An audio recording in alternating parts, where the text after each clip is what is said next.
This is Update 3. Since the last video finished rendering, 6 more commits landed in Moski, and they all point the same direction. Version 2 was about what Moski could reach. The CRM, the permit tools, a bigger brain on call. This one is about what happens after he answers, where the work goes, and whether you can do anything with it. First, the smallest one and the one you would have felt every day. While Moski was working, the chat showed 3 static dots. That proved your question was sent. It did not prove anything was still happening, which looks exactly like a hung request. Now the dots pulse and the status line counts the seconds, so a slow answer is obviously different from a stalled one. There is a catch worth knowing. Your Chrome forces reduced motion, which silently throws away CSS keyframe animations. So the pulse is driven frame by frame in JavaScript instead.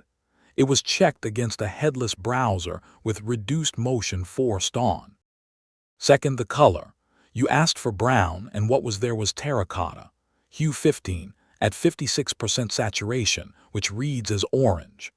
Moving it to hue 26 at 35% takes the orange out and leaves brown. The links and the recording microphone moved with it, so the 3 stay one family instead of drifting apart. Each of them still clears the 4.5:1 contrast ratio against the text it carries, so nothing got harder to read on the way. Alongside it, a proper dark theme.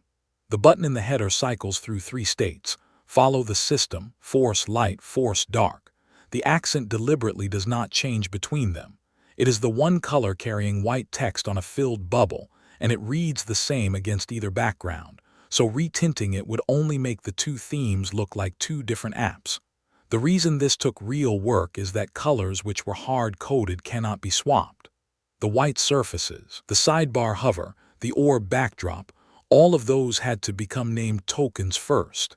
A theme cannot change what does not have a name. Third, attachments. There is a plus button on the composer now, and what you pick is stored under your Moski folder, with the path handed to the model along with your question. The detail that matters is when the upload happens. It uploads the moment you pick the file, not when you press send. That is because Moski has no eyes of his own. Looking at an image shells out to Claude code, and reading a file wants a path on this machine. So an attachment is only useful once it is genuinely a file on disk, and it has to be one by the time your question goes out. Fourth, the sidebar. Every past chat took 2 lines, the title on one, the age, and the turn count underneath. 40 chats filled the sidebar twice over, so you scrolled to see anything. 1 line now. The age becomes a short column on the right, and the turn count moves into the tooltip. That roughly doubles what fits on screen, and you can delete a chat.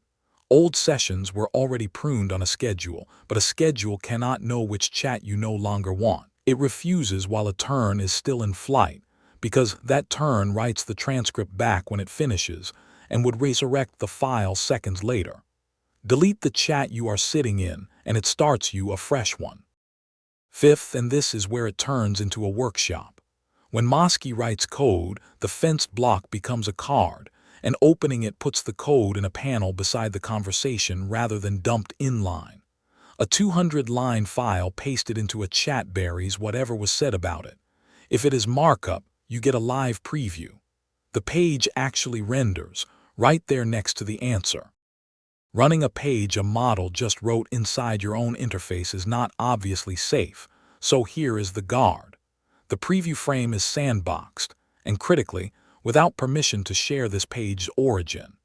That means scripts inside it work, but they can reach neither this document nor local storage, which is where your Moski token lives. That single missing permission is the only reason a preview can be offered at all. It was verified with a probe page that tries to touch both and reports back what happened. The script ran, and the parent storage and the parent page both came back as security errors. Sixth, the big one. Until now, an artifact was rederived by reading back the transcript, which meant a regenerated page was a brand new artifact with no link to the old one. Nothing downstream could tell version 2 from a second, unrelated file. That is fixed at the source. Moski now writes the file name onto the fence line, and that name is the identity. A fence with no name is still shown and still previewable, and deliberately not saved, because a shell example is not a file. A build is a folder under your moski directory, and it is a Git repo from its very first write. One commit per turn. That choice does a lot of work. Git already gives you the version history, the diff between turns, and a tree that the GitHub command line can push exactly as it stands. Inventing any of that by hand would have been worse in every direction. A rewrite that changes nothing makes no commit, because otherwise an empty commit every turn would bury the real ones. And a build is keyed on the chat session, not the title. So a second question in the same conversation lands in the same build even after the title has drifted. 2 buttons send a build outward. Keep pushes it to GitHub. Deploy puts it on Cloudflare pages as a live address. Neither is reachable by the model. They happen because a person pressed them, and repos are created private, which is not negotiable from the browser because this is pushing unreviewed model output. One mistake got caught here and is worth repeating. The build's metadata used to live inside the build folder, and that folder is uploaded verbatim. So the session ID and the build history were being served on the public address. It now lives in a sibling folder, outside the upload. Same class of mistake as a build cache that a catch-all git add swept into the first commit, which is why builds now carry an ignore file. 7th, the pruning function existed, it had tests, and it was never actually called. So Scratch builds would have grown forever, and the whole Scratch versus keep split bought you nothing at all.